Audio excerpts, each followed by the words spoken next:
Tina, it's you. We're live. Go for it.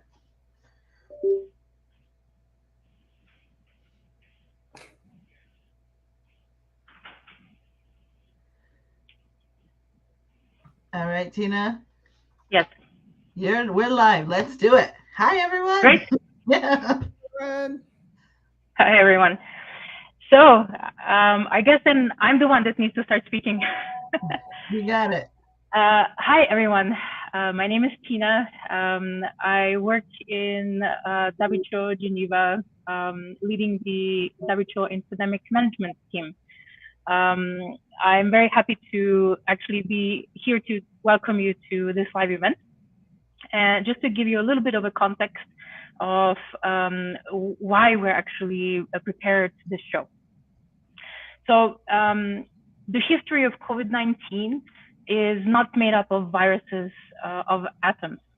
Instead, it's really been woven into the fabric of human experiences stories. Stories of worry, of sickness, anxiety, isolation, trying to reach family and friends, and trying to cope with the ever-changing day-to-day reality of a virus that wouldn't stop changing. Now, stories can be powerful tools in public health, but they can also be weaponized. We have seen how spurious misinformation has piggybacked on stories and narratives that easily spread on people's concerns, like COVID isn't real, it doesn't affect young and healthy people, or that the vaccines don't work. We have also seen how stories can help educate and change minds, that everyone has it within their power to reduce their risk of infection, that everyone can help out a family member or neighbor fact check that dodgy text message or rumor. And we've also seen conspiracy theories. Conspiracy theories are actually stories that have twisted on themselves, and they've become magnets for fantastical narratives, long on emotion, but short on facts that erode trust. And these stories are the most concerning when they lead to people trusting health workers less, ignoring public health guidance, or taking non-evidence-based treatments or other measures that leave them at risk for infection. Stories are also ways we humans process experience, and even how we process what has been a traumatic collective experience for the whole world. So we've worked with the Story Collider team and a group of non-traditional storytellers to explain in their own words how the pandemic and infodemic has affected them. And I hope you leave today's session inspired by the stories that you hear, but also reflect on what power your own story can have, how you can use the tools and experiences of people around you to keep yourself and your family and community healthy. It's not just viruses that cause fear. The information overload and misinformation can as well, and stories can combat that as well. We have a story too. All of us have a story about our own experiences during the epidemic, and you have one too. Many of you have been dealing with the direct effects of the epidemic and trying to combat it from bedside in hospitals, on the air, in family WhatsApp loops, and with family and friends.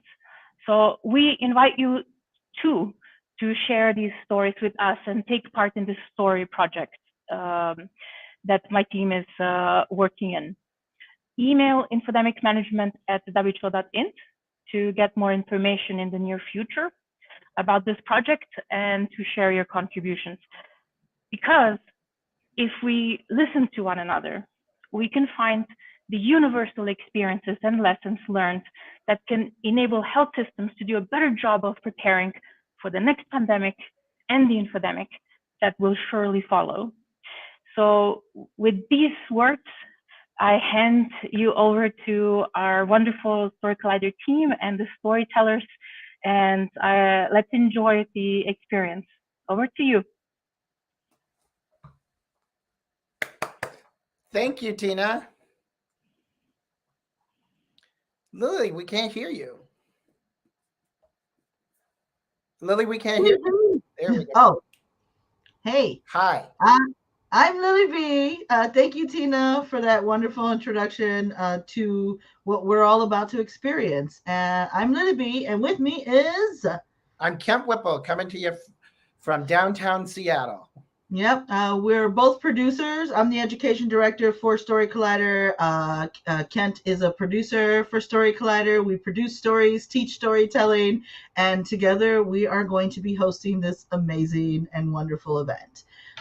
If for those of you that have not attended a Crowdcast show, I want everyone to kind of get an idea of who we are. So I'm going to hand it over to Kent to just introduce Story Collider, and then I'll talk to us about what to expect. Thank you, Lily. Story Collider. Story Collider are true personal stories about science. These are personal stories and personal experiences. We are not lectures. We are not PowerPoints, and we are not learning. So if you find yourself learning, and I see that there are like 484 of you from around the world, thank you for being here. If you find yourself learning, turn your screen off, because we want you to be entertained. We're here to entertain you. Yeah, we encourage everyone to take part in this experience, because this is what we want to bring you as an experience. So please answer the poll questions. If you look down below, you'll see polls.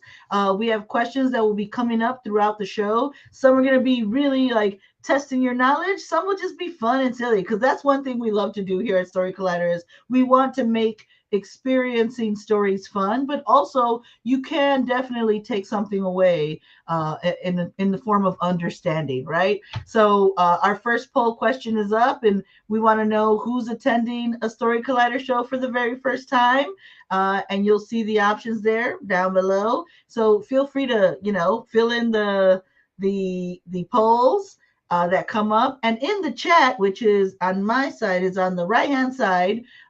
Cheer people on, give people a round of applause, share your emojis and your commentary, because we can read it. Everyone in the world can read it, communicate with each other. And right now we have a prompt, if you did not see it in the beginning, is please share your 10-word story about when you received the wrong information. And so if you want to throw in a 10-word story, I like to say that my 10-word story about wrong information was told I was lactose intolerant, was really 6 months pregnant. So brilliant. And our storytellers can see everything that you write in the chat. So we encourage you to please share in the chat, share your stories, share what you think about the stories, and share the love for our storytellers, please. Yes. And we also, just so you all know, you're going to hear from 3 storytellers. They're all in the audience, and one by one, we will bring them up.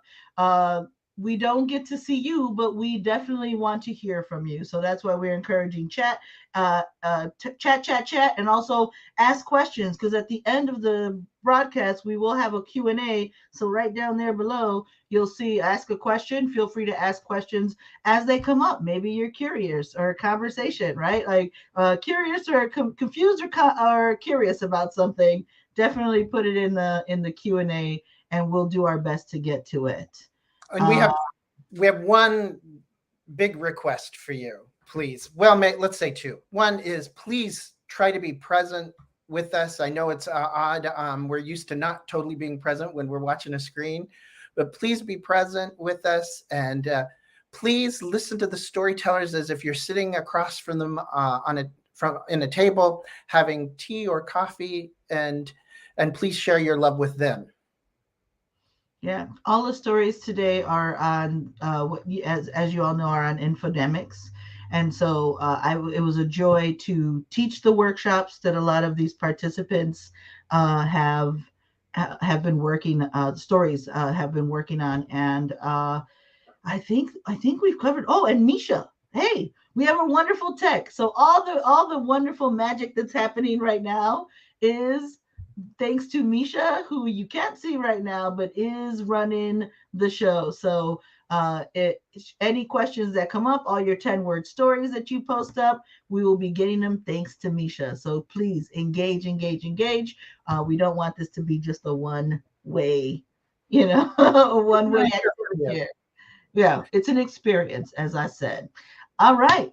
So we got 3 storytellers for you, and they started out with a 10-word story, just like you have, and then they went through workshops. They worked with a lot of the Story Collider story coaches, practicing their stories, rewriting their stories, evolving their stories into 10-minute stories, which what you're going to see here today.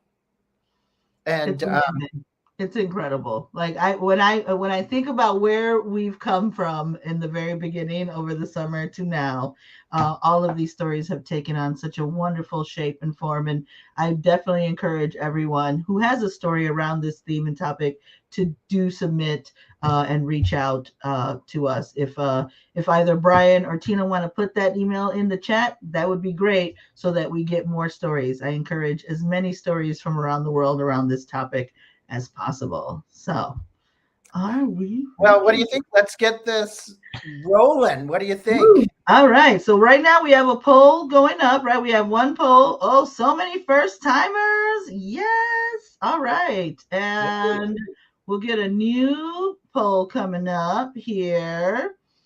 And if you want to see the poll results, just click on that little orange button with the polls right on your lower screen. And now I think we should bring out our very first storyteller.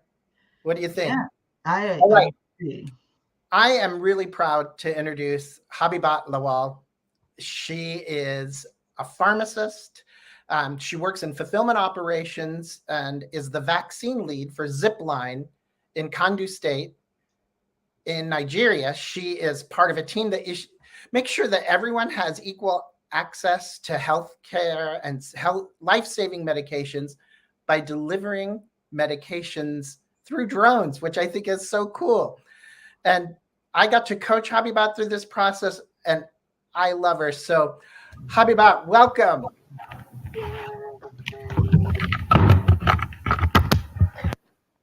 Oh my goodness. Hi, everyone. Hi, how are you? I'm doing fine. Thank you. It's a joy to have you. Yeah, I'm so excited to be here, share my story. We are so happy to have you. We're not going to take up any more time. We want to hear this amazing story and share it with everyone. So, all right. Hello, everyone. I'm so excited to be here and to be sharing this story with you all. So I'll just go straight ahead and share the story.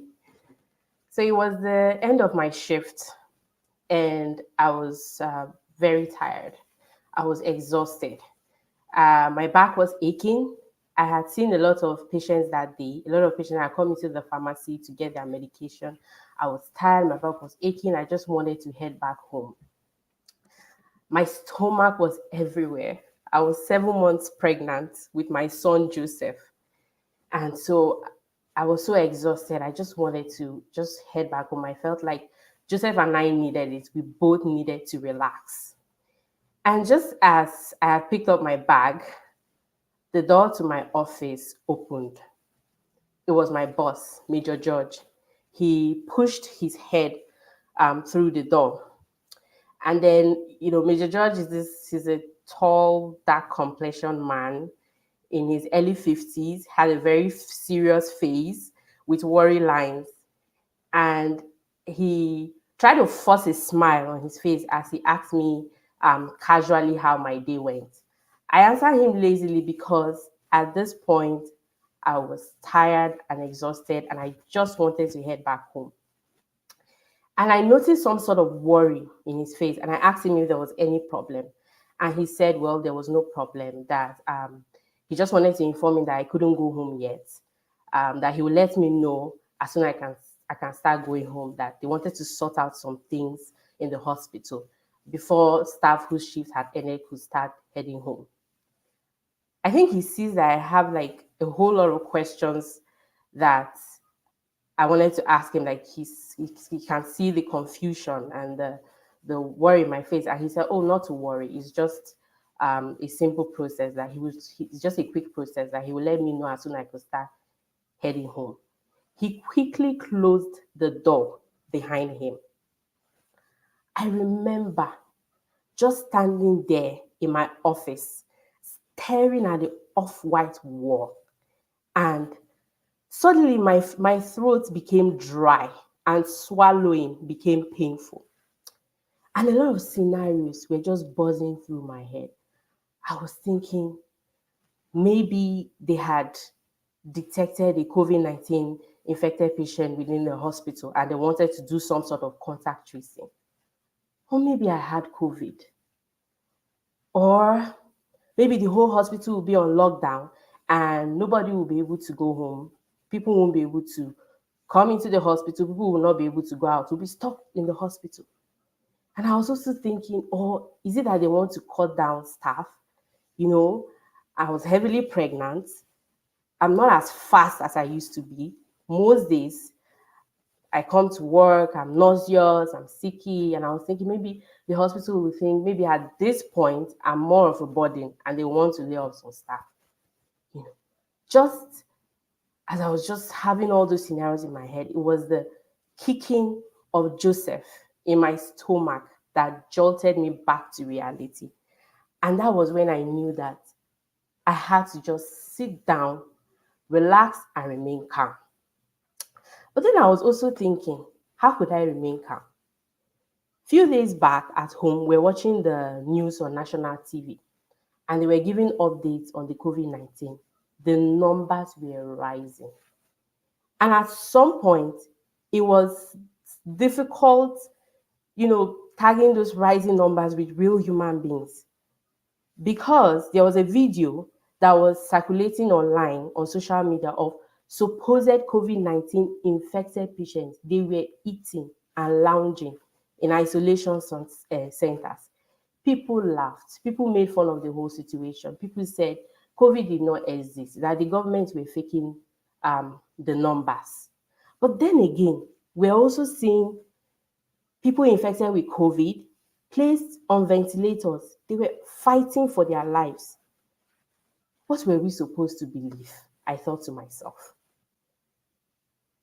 Just a few days back, my bosom friend Rita called me asking me about a magical solution. Now, Rita is my friend that I met in the first year of my university. We are located the same room in the hostel. And Rita called me asking me of a magical solution, of a combination of different herbs that could cure COVID. She said people were talking about it, that it was making rounds on social media. And there were even claims that if a pregnant woman should take it, it could prevent their unborn child from having COVID. Now, I particularly know why Rita was interested in this magical solution, because she had just discovered that she was few weeks pregnant and felt like, I'm also pregnant as well. I'm a pharmacist, and I will be the best person to verify some of these claims from. Of course, I told her not to take anything of sorts. And I remember Rita asking me, but Biba, how then do we protect ourselves as pregnant women? Aren't you scared or worried? I remember telling Rita that, of course, I was scared, I was worried, I was concerned like every other person, but we just have to sift through every information that comes our way, especially these days, especially when it concerns COVID. I remember she gave up on the matter, and we soon, of course, drifted into other issues. But here I was, seated in my office, and I was far from calm. I was scared. I was worried. I was concerned. At some point, my palms were sweaty. And I was thinking, maybe I should call Rita and ask her for the magical solution. Maybe I needed it too.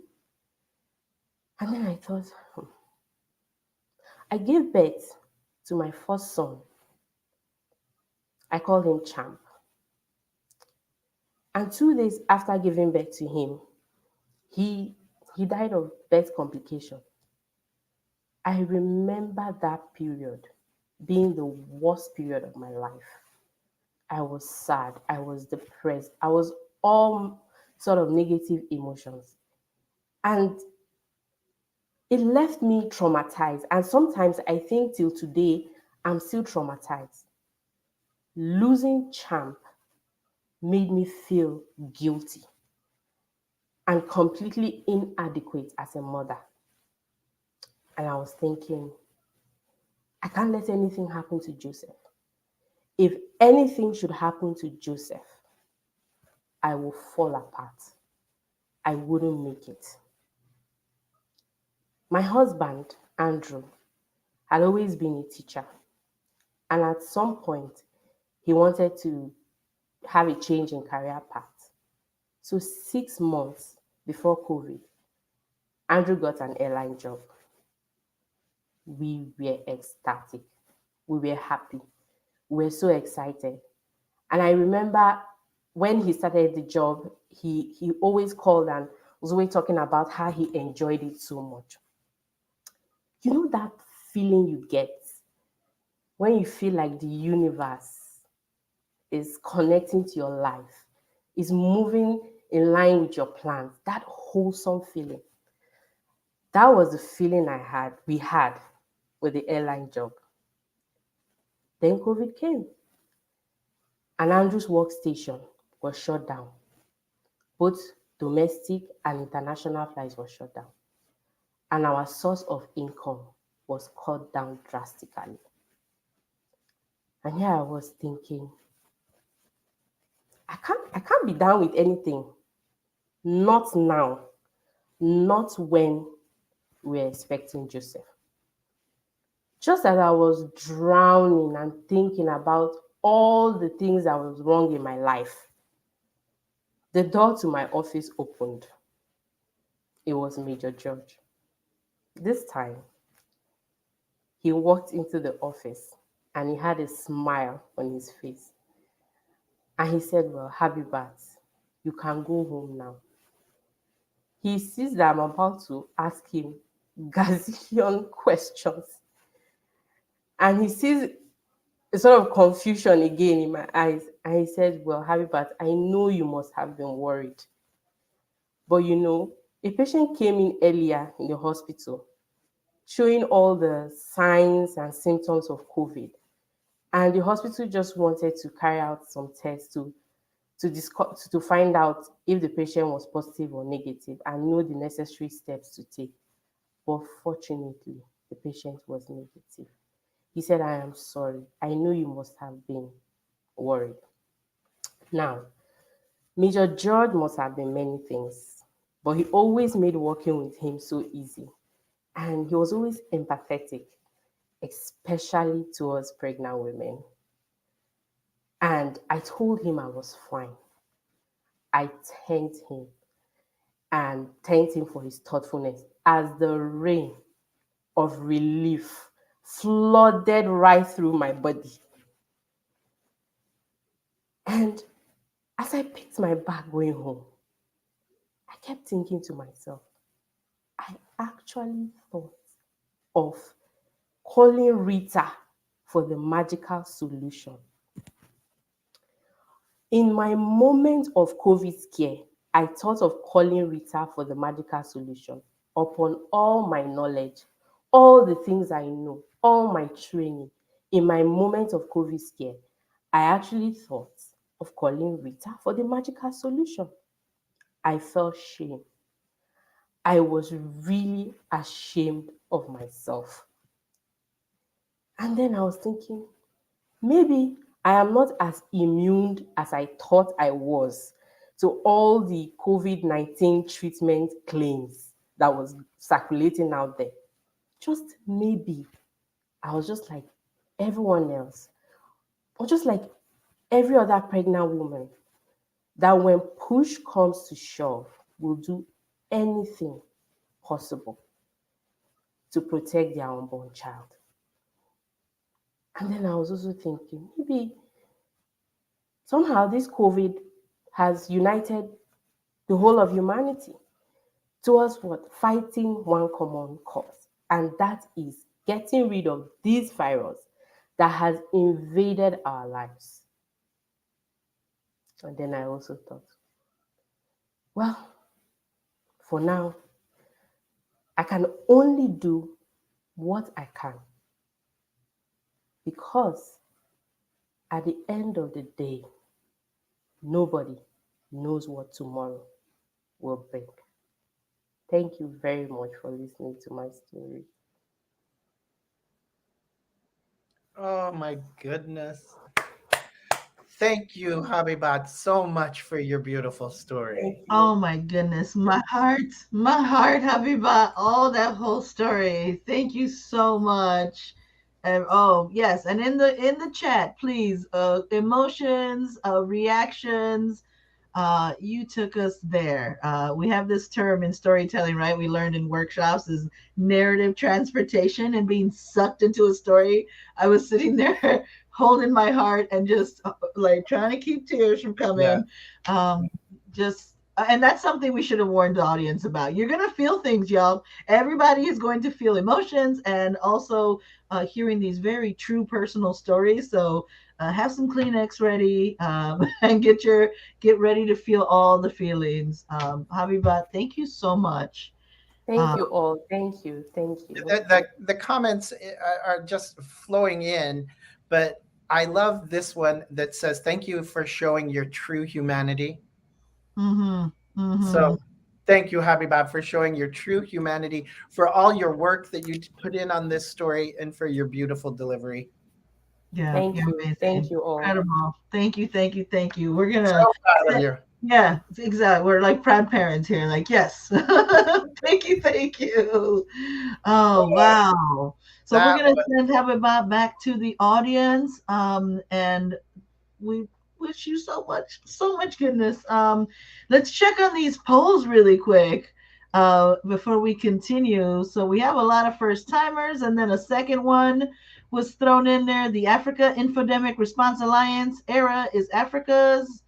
Hold on, where did I just lost it? Is Africa's network to share safe, proven facts on health and to counter dangerous health misinformation.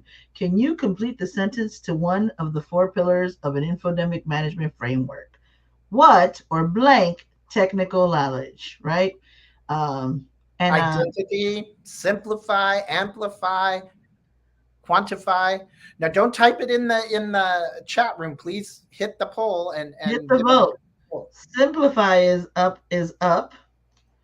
and so it's identify, simplify, and simplify is up with 21 votes. And I'm always up to simplify anything. That's what we do here. We simplify storytelling for everyone to be able to do. The third poll is going up as well, which is, what is one thing you worried about during the pandemic that you never thought you'd worry about? And the options are people who didn't wear masks, having to homeschool my kids, math is hard, having no more shows to watch online, running out of toilet paper, everything I worried about. I'm in that camp. Everything. What's going on? Me too, my friend.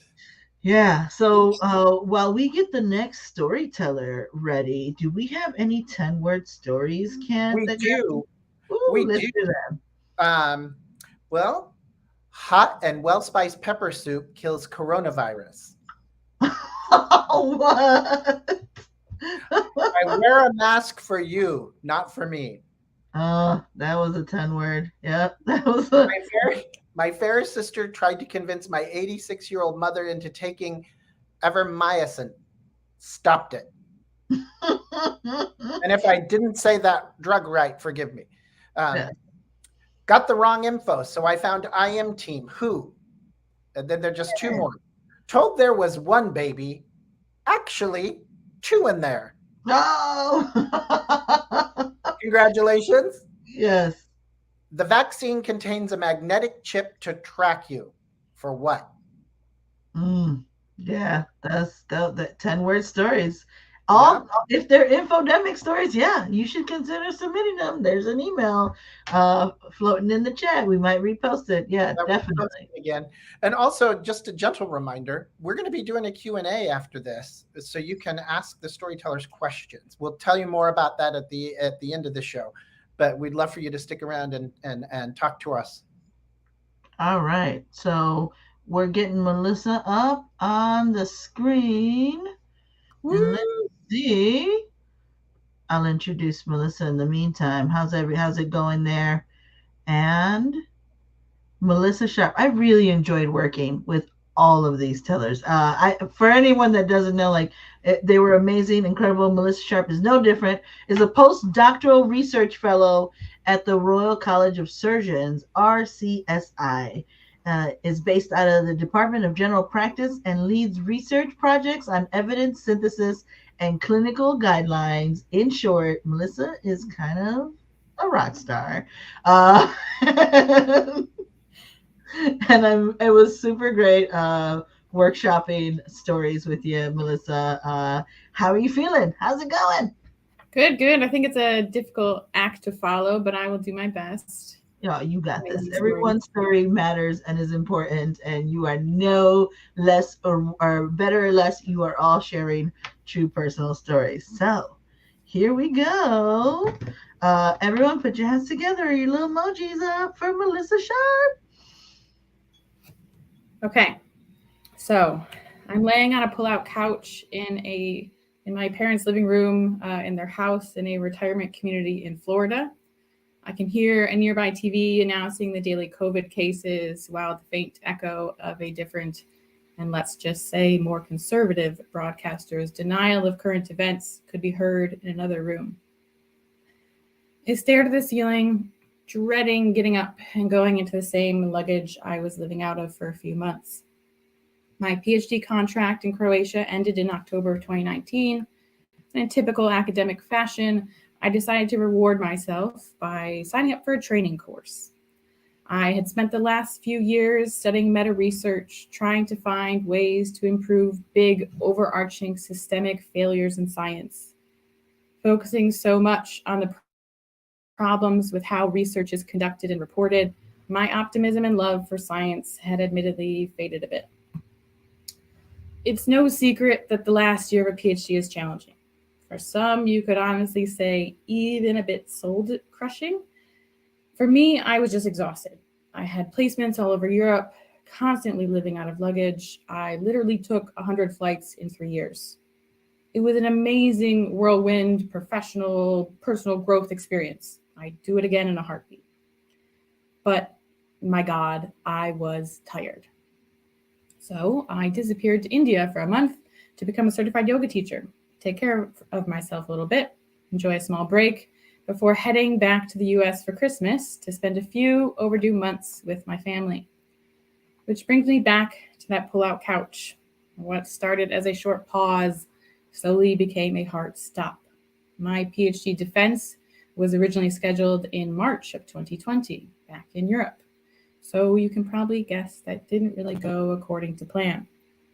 I worked for 3 years on a niche topic and soon had to defend my work in front of a panel full of established senior academics and epidemiologists. I was already wrecked with imposter syndrome, not knowing if I had done enough work to have truly earned the title of a PhD. My chest was tight with anxiety and my mind was racing. I was the first one in my family to do any postgraduate studies. I had no idea how a PhD was supposed to happen or what a defense would or should entail. So for anyone not familiar with the joys of doing a PhD, think of it like a decathlon. It's full of many different kinds of sprints, hurdles, feats of endurance. You need to be a master of a lot of different skills in order to succeed. For me, I had such self-doubt that I even belonged in the stadium, tripping over my own feet instead of doing the eloquent hop, skip, and jump of fellow students who had parents who were doctors, engineers, or scientists. I had just turned 30, on the cusp of finally finishing my studies, trying to get a job back in Europe. I was working for years to this ultimate crescendo, and instead of some big horn section heralding me into the next stage in life. It was just a single trombone going wah, wah, wah, wah. So yeah, there it was. Beginning of a pandemic, unemployed epidemiologist in limbo with embassies and borders closed. Could I pass my defense and graduate? Even if this happened, could I ever get back to Europe? How could I even get my luggage back to me if I ended up being in Florida for a long time? 3 months was the longest I had spent with my parents, probably since I was like 18. I was not used to staying still, and I was not used to living at home. But soon I was pulled out of my little doom spiral by my friends and family who were asking me, what's on those TV reports? What's a case fatality rate? What is a preprint? What does it mean when something is peer-reviewed? Who am I supposed to listen to? How can I protect myself and my loved ones? So my worries about my own future took a back seat for a while, and I focused on doing what I could for those around me, helping my parents, who were both around 70, navigate this strange new world, helping my mom, who had a large chunk of her lung removed years prior, figure out how to order groceries online, wiping down the plastic, and quarantining the cardboard for a bit when they arrived, as fomite or surface transmission was commonly being discussed at the time, reassuring her it was still okay to leave the house for a walk around the neighborhood, despite the news showing simulation studies with big rainbow clouds of particles being spread everywhere, even if you walked near a person. All the while trying to communicate with my dad, who perhaps was a bit too eager to leave the house. My dad is a war veteran who was conscripted at 18. He later developed Parkinson's disease as a direct result. Skepticism towards authority isn't all conspiracy theories. Sometimes we need to rebuild trust, create new pathways and bridges to mend historical injustices. It's the least we can do. So suddenly, I knew I was meant to be there to do what I could for my parents who had done everything for me to even get a chance to get a Ph.D. I cared less about what was next, and I focused more on what I could do here and now. Doing the little things like helping set up Zoom calls for doctor's appointments and picking up medications when needed, taking the golf cart to grocery stores in the hunt for toilet paper, as all our online orders had failed due to the great toilet paper shortage of 2020, trying to address the conspiracy theory emails that they were getting from that one uncle. I mean, everyone had that one uncle, right? Offering an ear to the venting about their friends and neighbors who ignored public health guidance, and a hug when they lost someone, either physically being taken by COVID or emotionally, from broken friendships torn apart when the two parties realize they just have fundamentally different values in life. Although I had lost my physical community of scientists and epidemiologists around me, I stayed connected to others on Twitter who were continually preaching to stay in your lane, as armchair epidemiologists were popping up left and right. But I slowly realized I was on the right road and I could help direct the traffic. I could talk about the different study designs and what biases and limitations they had. I could cover the different types of transmission and what a zoonotic disease is. I could explain how the field of public health had been sounding the alarm about impending pandemics for decades. I tweeted, I talked, I wrote, I posted. I tried my best to listen to the concerns of those around me and help with information and resources where I could. I know people joke about, it's just an honor to be nominated, that whole trope. But really and truly, every time someone reached out to me to ask me a question, or even a colleague to run something by me before they did their own science communication, I felt validated. I felt like all my hard work had paid off. The little pockets of uncertainty and anxiety faded. The mountain of self-doubt just became a little hill. Throughout my studies, I had often felt selfish for indulging my thirst for knowledge, living far away from family, only being able to contribute to research projects and short stints until I had to move away, a program finished, or a research grant ended. But now, there was no short-term funding, no short-term contracts. We were all just living it. And my imposter syndrome slowly faded. No, I'm not an infectious disease epidemiologist, but I am a scientist and I am an epidemiologist. So when the time eventually came to defend my PhD in May, not in person, but rather virtually from a laptop in my mom's bedroom, I realized I had indeed earned the title of an epidemiologist, and maybe even then some. I had something to offer. I had knowledge and expertise that I could share. I could help. Thank you. Wow. Right, Melissa. So good. Oh, Melissa. the Wow. layers of that story, right? All the layers that came out from just a moment, a single moment. I want to thank you for sharing and being so open and vulnerable, and also like those I am statements at the end of like I am, so powerful. I love it, right, Ken? Yeah, totally. And it's funny because I have that uncle. I think that was we all do. In the chat, so many people are talking about that uncle, and it really sticks with us because we all do. And how do we keep family but kill misinformation? Yeah. Practice Wow. and deep breathing, you know. Oh no, I definitely had a lot of emails. I was like, had to just can't. Yeah, I can't. Yeah. here in the US, we're getting ready to have Thanksgiving, and so many of us go home and have to sit next to that uncle at dinner. So may we all have the grace that you have. Yes, and I would encourage the audience that's watching, if anything ever during a story is very resonates, I would hit a +1 or definitely let the tellers know that they are not alone. Like with that uncle comment, I love how everybody was like, my uncle, right? But there are other parts of the stories that I think we all can connect on, and so definitely show your love in that way is by letting people know, like, yeah, +1. I +1 that part right there. I +1 it. Thank you so much. Wow. And Melissa, I don't know if you can see in the comments in the chat, but there are all these applauses, all these compliments. So when you have a moment, please read that because you were so good and we're so proud of you. So thank you. I couldn't have done it without you guys. Yay. Wow. Thank you. Woo. Hey, right. Lily, we have a new poll.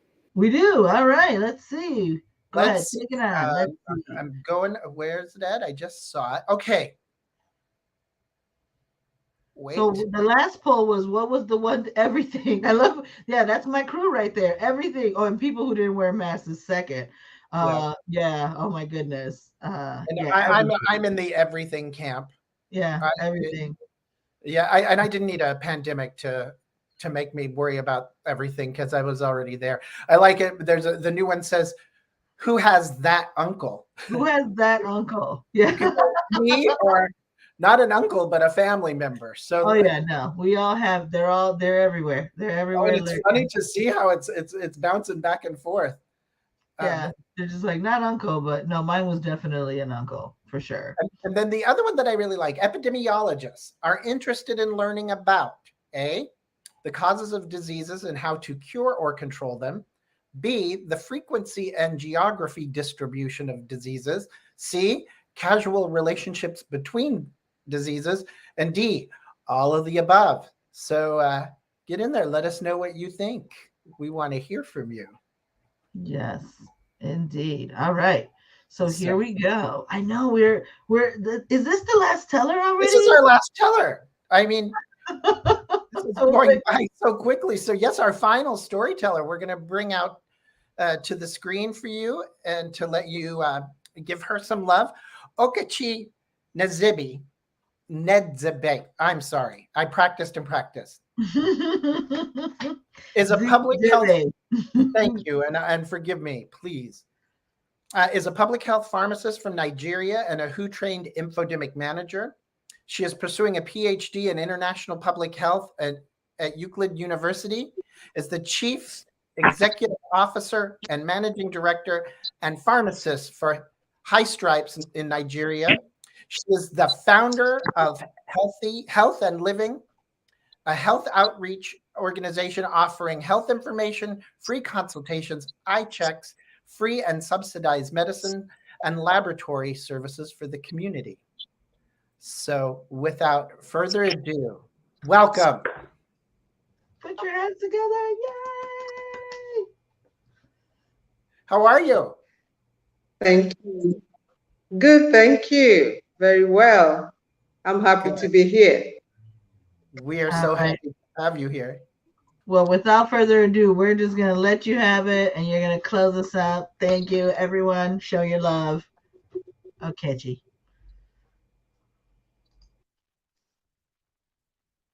At this time, COVID-19 vaccines were far, far away from us. The first wave had hit us. The COVID-19 pandemic raged hard at us, but we lacked the power to fight this monster. There was still a lot yet to be known about the mode of transmission of the virus. Is the virus real?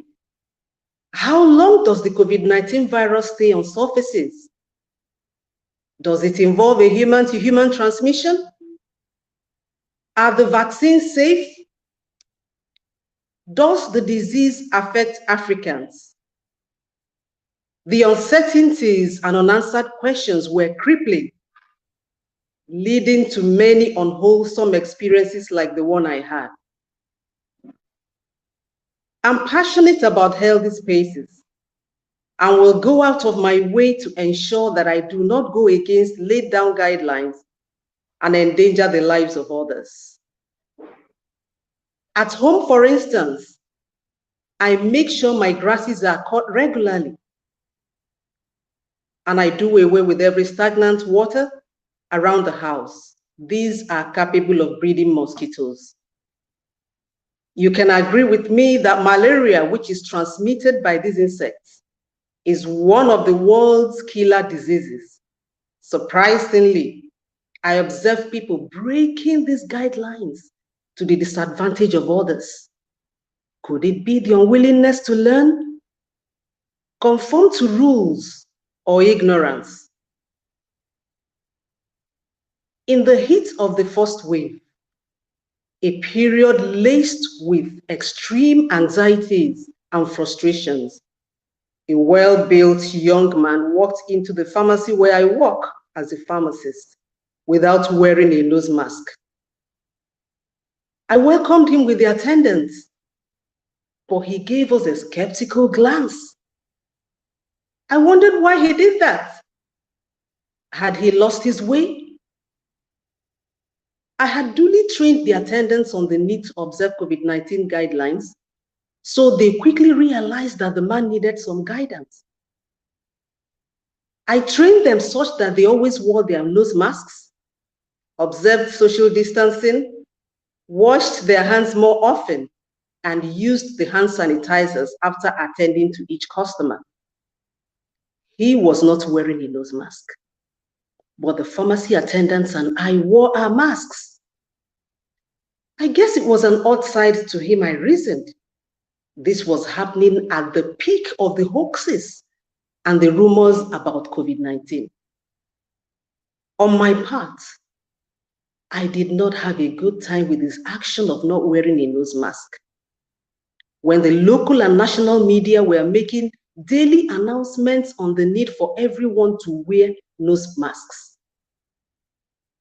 As he walked toward the front desk, one of the attendants showed him where to stand to observe social distancing due to the pandemic. The pharmacy floor had the positions marked already. He muttered some words to himself, which I could not decipher. He was invariably uncomfortable with the instruction to keep a distance. The attendant, pointing to the mark, said, "Please, stand on this mark on the floor." The man said, "What for?" At this point, I cringed and almost escaped from my body.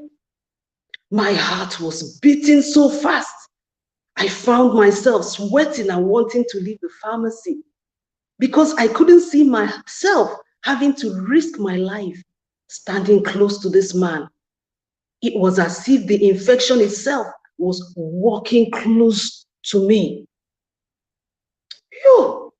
I wished I were as huge as a colossus, 110 feet tall, with unimaginable ability to pick him out of the pharmacy.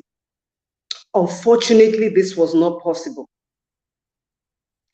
The attendant goes again.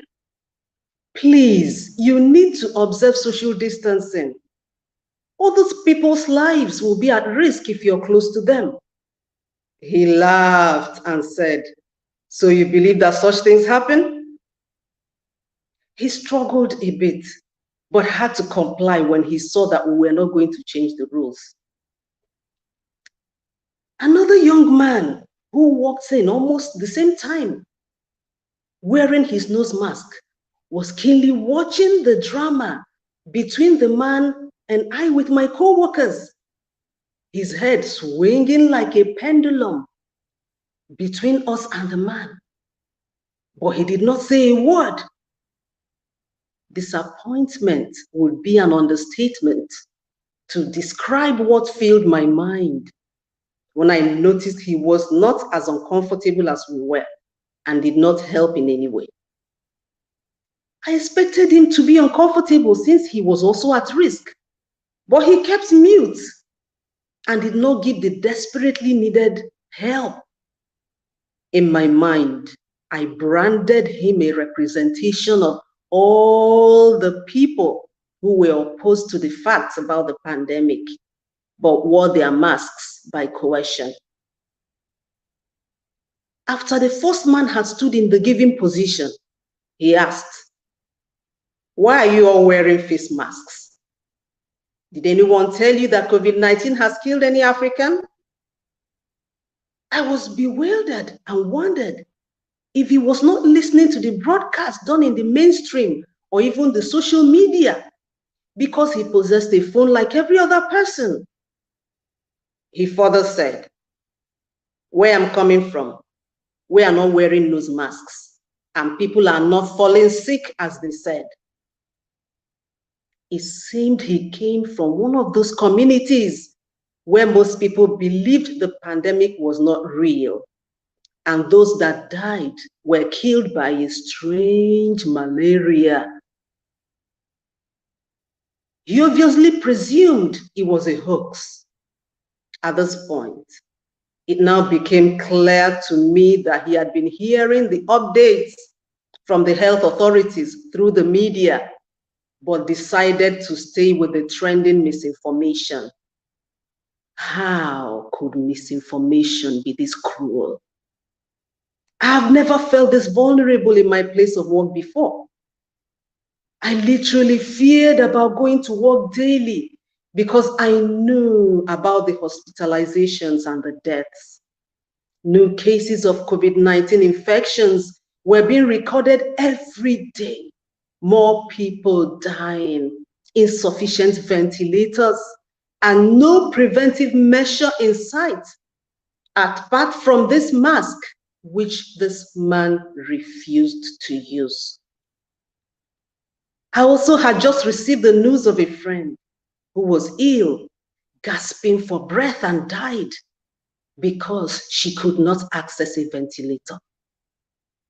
With just one person succumbing to misinformation, the safety of others is hampered. And I did not want the attendants and I to become one of those cases. I needed to make sure they were protected because their families were depending on my ability to keep them safe. They desperately needed them back every day, hale and hearty. And here is this man, all out to foil every caution we put in place. Misinformation had infected him, and I could see that he needed social inoculation to produce antibodies against it. Quite a pity. At that point, I re-emphasized the need to believe that the COVID-19 infection was real and to observe the COVID-19 guidelines, but he seemed not bothered.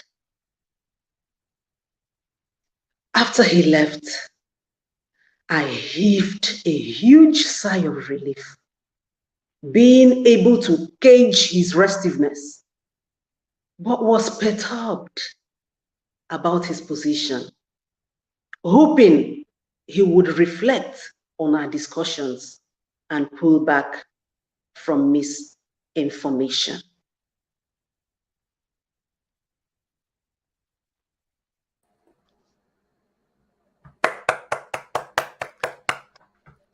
So good. Oh, like done, spent. Wow, wow.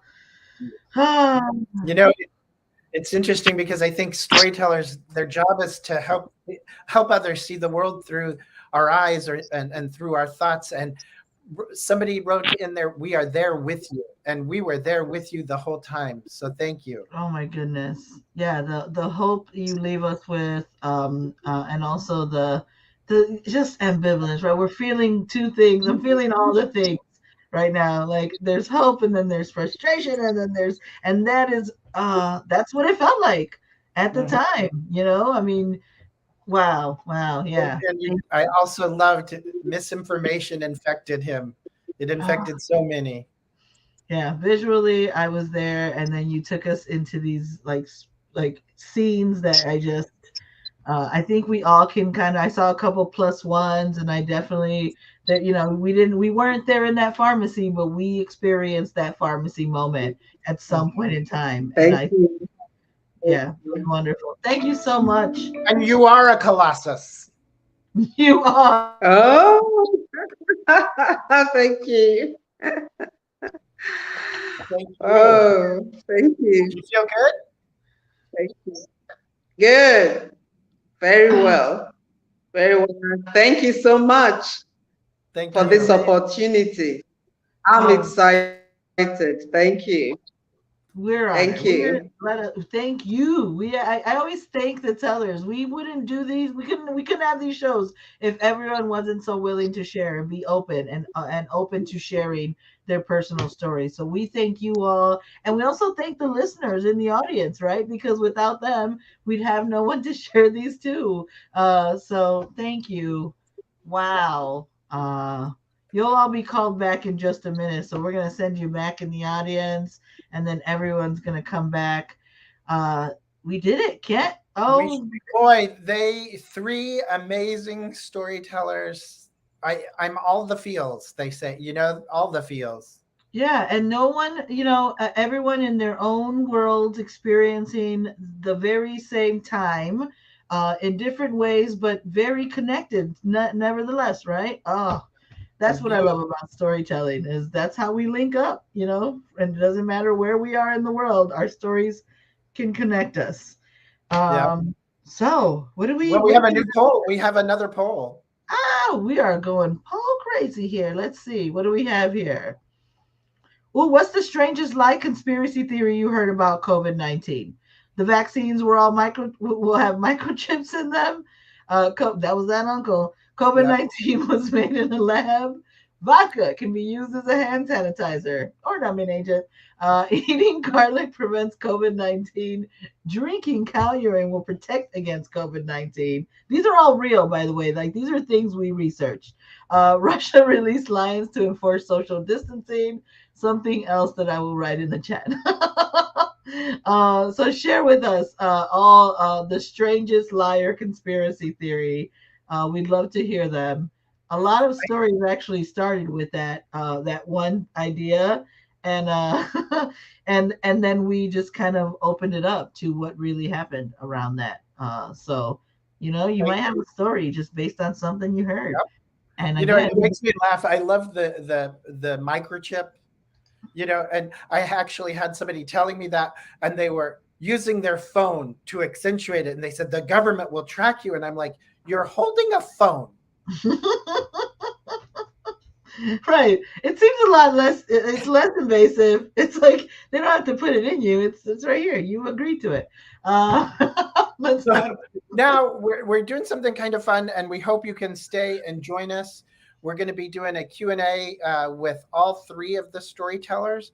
We're going to bring everyone back out to join us for that. So I hope you can join us. Yeah, and ask questions below. We also want to remind everyone that Story Collider is a podcast, right? So if you want to hear stories about science, we did a whole COVID series during the pandemic that you all can go back and look at. We definitely want you to subscribe and listen to, over 10 years of stories. We have so many stories you all could listen to. So definitely subscribe to the podcast. And so I guess we're going to start the Q&A now that you've gone, now that we've gone through the show. Let's bring everyone back, and I'll be going to the audience. Kent, it's all you. I'll see you in a few. All right. We also do have a website, storycollider.org, where it shows some of our online shows. And we're going to be doing a French show in French in December, and in January we're going to be doing a show in December that are just like this show, so we hope you can join us for that. Now, we asked our storytellers early on, now that you've gone through the workshop and done your storytelling and you've prepared and shared your story with the community, what's the biggest takeaway you had working with the World Health Organization and with Story Collider? What made the biggest impression on you, and how can you use this in your work as a public health professional? So please turn off your mutes and share with us what you think.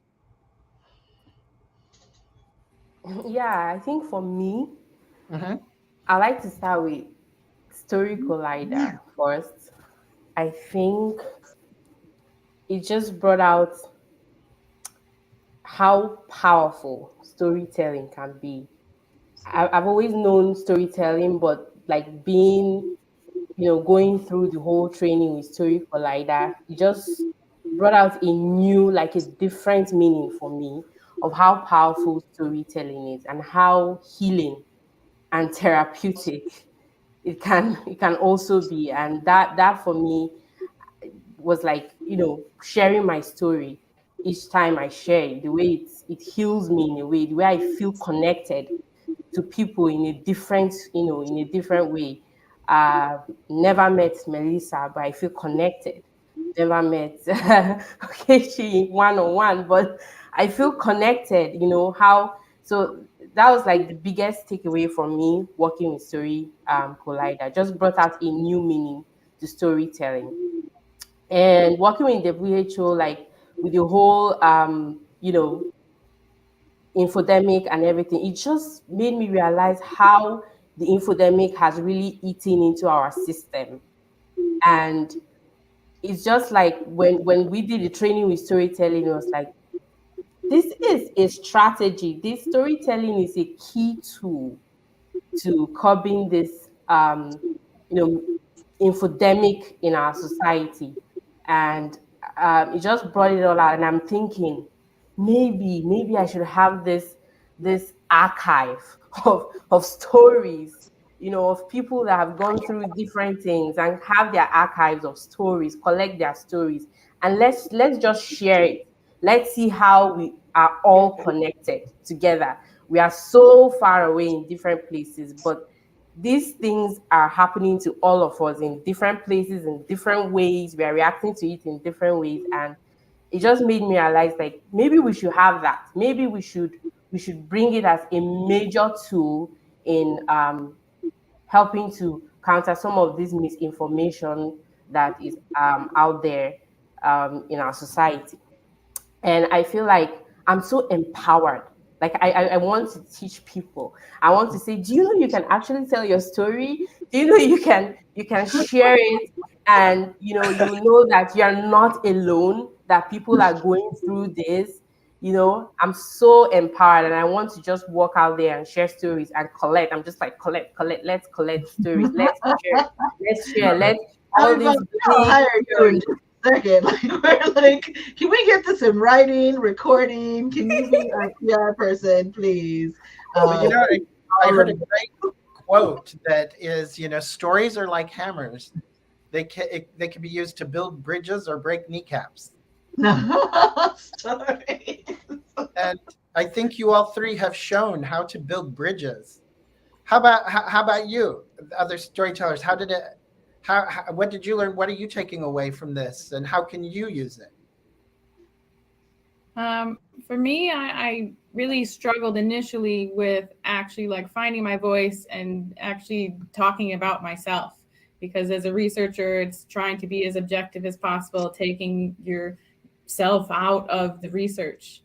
But then, like, I thought about it as sort of mixed methods of people who, work in evidence-based medicine. They can't rely too heavily on clinical trials nor qualitative studies. They need to pair the two together. And I think a lot of the times, like, anecdotes get a bad rep, but really, like, the most powerful evidence is the one that's going to, like, reach people and touch them. Like, you need the anecdotes, you need the qualitative stuff, like, you need this to bring the humanity aspect to the numbers.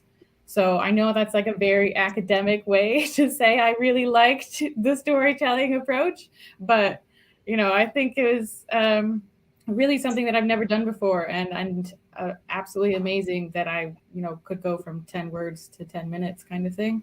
So I love that we need the humanity to bring in the numbers. That really resonates with me. Thank you. Yeah. Thank you, Melissa. And you were amazing. And I will say, I will co-sign that a lot of people that come into the workshops that have been taught to remove themselves from their research and their work have the same feeling when they realize, like, oh, wow, I can say more and still not lose that part that is the science part, right? The data, and to just bring it personally. There's a way to do it, and we've got the science behind it. So thank you so much, Melissa. Okechi, how about you? All right. Yeah. For me, right from the onset, it was such an exciting thing for me, because naturally, I like to connect or explain things to people through a kind of illustration by way of telling a story. So when I saw the WHO was going to partner with Story Collider, I was excited. I said, look, this is going to bring out that thing that inside of me that I've been looking for, how I was going to give it a form and a frame, give it a structure. So by the time I now applied and I was picked for the training, I was quite excited, because when you tell stories on your own and you're not really sure if you're getting it right, you don't know how effective it is, and you're not really able to pass on the message the way you would love to, it could be frustrating. So by the time the training started, I was getting more and more excited. I said, wow, now I have a tool. My tool to use and pass on information to the patients I meet, the clients I have, and the community I usually would want to connect with whenever I'm trying to do some form of health promotion. So storytelling has made it possible for me to put out a story like this one. I didn't know. I didn't know it would come this far, and I'm really excited about it. So I've learned the rules of the game. Thank you so much. Thank you so much, Story Collider. I've learned the rules of the game and found out now that I can tell my stories in ways that are compelling and effective. And I'm also beginning to look at, while we were doing all of this, I said, okay, fine. It's like I'm now going to get a group of people who I'm going to tell, look, you can really tell your story. And if you want to tell your story, this is how you're going to do it. This is how I did mine. This is what I was told. And this is how you can do it. so that you can also get a chance for somebody to tell you, look, we would like you to come and share your story. So that's the much I can say for now. Thank you so much. I'm grateful to WHO, Story Collider. You are wonderful. And our 3 storytellers, in fact, it's really wonderful because when I heard Habibat, I was thinking, I said, wow, what if this thing happened when I was pregnant? What would I have done? Probably I would have been looking for that magic potion or something, because my baby inside, and I was quite feeling so empathetic when Melissa was talking about what she was going through, and particularly about her dad. How would you convince him to have trust with the experiences he had? So I could see her, all the hard work she was going through in making sure people got the right information. This is just awesome. Thank you so much. Well, thank you. To make clear to everyone, in doing this process, the World Health Organization and Story Collider, we started out with 50 storytellers and 10 storytelling coaches, each of us working with 5 different storytellers, so they can gain these skills and take them out in the world and do everything that you all have accentuated here. So we're so proud of you. Yeah, we thank you. We thank, obviously, Melissa, Habibat, Okechi, we thank you so much for agreeing, accepting the invitation to share. Our tech, Misha, who's been running the show behind the scenes, answering questions in the chat. Misha, of course. All the producers and directors of these stories, like we did, we put together a show. It was a lot. The World Health Organization. It was just the whole project, and they're still accepting stories, right? So you can bookmark the page. They're still going to be accepting stories. This doesn't end with this show or this process. We definitely need to Habibat's point, Okechi and Melissa, we need to keep collecting these stories because they are empowering, powerful. They do allow us to kind of shape and change and transform the world, I think. A lot of trust was being built. We do have a couple of more questions, and they are specific for each of you. So the first one I'm going to throw at you, Melissa. You're an epidemiologist that was trained to identify weakness in health system functions. One aspect that we do not do well is to promote individual resilience to misinformation. What do you think the health system or public health professionals can do to better promote resilience to misinformation?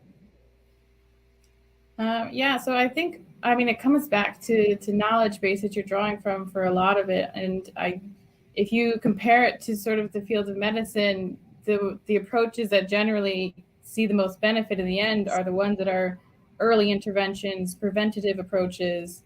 And if I reflect back on the time when I was in school, in high school, I learned about the scientific theory and, the basics of biology and chemistry, but I never really knew how science evolved, how it was funded, any of the systems that supported it.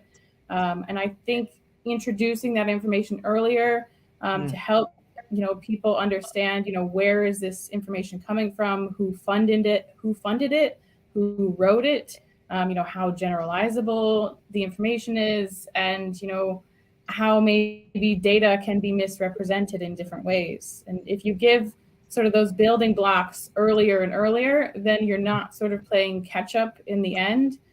Because I think a lot of the problem is that you have to really give them so much information at once to get them up to speed. And then, they're exhausted, they're overwhelmed. It's an infodemic of information for them. So I think, early intervention would be very helpful. Thank you. Okechi, we have one for you. Thank you for your story. Many people don't think about pharmacies as places people can ask for information during an emergency. How would you explain to your fellow pharmacists how important it is to connect with your clients to address misinformation?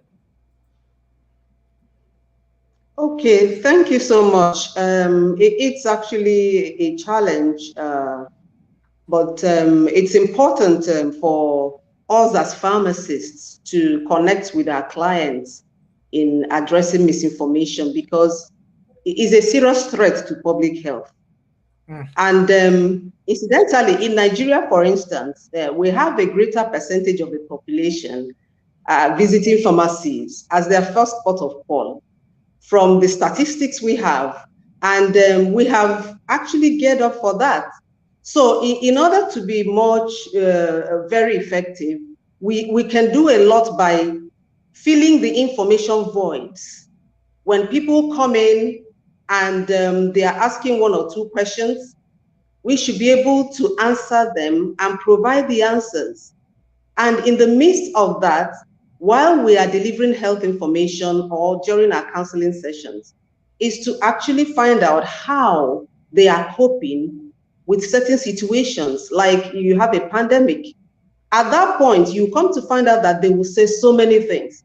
So you use that opportunity and put the information they have that is not right very straight for them, and they will not forget it. Then as pharmacists, we need to put in all our efforts together in the different pharmacies where we are. If in one place you're doing something, another person is doing somewhere else, is a collective effort and leading to a collective result, especially at the point of counseling your patient. Then services in pharmacies should be integrative in that the patient experience should be maximized. It's not just like, oh, I came to procure my medication, I just have a prescription, please can I get it? And then you tell the person, okay, this is how you're going to take it. But then you will need to find out how the person is faring, how is the person coping with the environment and activities around him. By the time you start one discussion, you're going to find out more things, and it will prompt the person to ask many more questions. So once you're ready to answer all those questions, you find out that by the time the person leaves, is a different experience than just, oh, I just came to the pharmacy, I'm coming to procure my medications, I've gotten them, and I'm now heading back to the house. Let it be a wholesome experience for any client or patient who comes into the pharmacy. Thank you. Thank you very much. Thank you, Okechi. And we have one last question for Habibat. You commented, but we want to hear it out loud so we get it in a recording. You explained your personal struggle as a mother and frontline health worker during COVID-19 pandemic. Have you also seen misinformation being shared at your place of work? What more can be done to support healthcare workers in your position? Thank you for the question. Yes, definitely, of course. We've had different people with different information, even as health workers, being shared when you're at work. For me, I feel like, you know, that feeling where people just assume that because you're a healthcare worker, you know everything about all the health situation, and they just assume you know. Just like in the case of Rita, my friend, she calls me virtually for everything. She thinks I know it all, and wants me to be everything. I'm her doctor, I'm a pharmacist, I'm her everything. I'm the first point of call Rita, calls and for any information. So I feel like maybe we need to do more in terms of knowing that health workers are also human, and whatever, health, policies or misinformation strategies that are being developed, that health workers are also included. And also know that, if it's an awareness issue, you should know that health workers should also be included in that, to create that awareness, than just assuming that they know because they are health workers. I feel like we shouldn't give that, we shouldn't keep it open. We should include health workers in all of these plans that are being set up. Like if it's misinformation strategies that are being set up, health workers too should also be included. I feel like it's very useful that health workers are included. And it just sort of, makes the work a little bit at ease for health workers, knowing that, at each point in time, whatever tool, whatever information that is needed, you are being given access to that, you are being given that information, you are being included. And it reduces the burden of having to be the knowledge powerhouse of everything that happens concerning health. So, and also maybe in the aspect of pregnant women, in my situation, I would say that it'd be nice if we had a bit more, support emotionally. It's because, when it comes to work, it's an all-round experience. It's not just about being there, but you also have to have that balance, having that emotional support at each point in time. When you're at work, you know that you have the emotional support, you have the support of the whole health system, trying to, just like cheering you on, saying that I'm there for you, whatever the problem, I'm there at each point. It helps the whole process to just go seamlessly. Thank you. Thank you. Well, this has been a joy and a pleasure. Richard wrote that it'd be very inspired if the storytelling could be shared in social media, to see these stories pop up in social media. So we'll take that in. Lily, I think you're muted. This broadcast will be up for another 24 hours, and we do have a YouTube where this is streaming from. So we will have them on the social media, in the interwebs out there for people to share. So definitely share this link, because it is available for 24 hours. So if you have friends that are like, hey, you should have seen this, you missed this, share this link. For the next 24 hours, you'll be able to see the whole broadcast. So if you feel you missed it or got in late, don't worry, do not fret. We've recorded it and it will be available. So follow us. That's why you follow us, Story Collider and the World Health Organization, because these aren't one and dones, everyone. Thank you all so much. Let's give another shout out to all of our another round of applause. Show your love in the chat, for all the people that shared stories. Okechi, Melissa, Habibat, it was an honor. Really. Thank you all. Oh, so great. Thank you. And we want to thank everyone, all the coaches and staff at Story Collider, everyone at the World Health Organization that helped put this all together. But really, our biggest thanks are the 500 of you that have joined us today and taken time out of your life to come hear these stories. So thank you very much. Yeah, and do not miss the next two. We will have we have two more coming. Share that with you. If you speak Spanish, you speak French, come through. We would love to share more stories, more infodemic stories coming your way. Thank you all so much, Tina, Brian, the whole WHO people. That's it. Have a great night, morning, afternoon, wherever you are, and share your stories. Yes.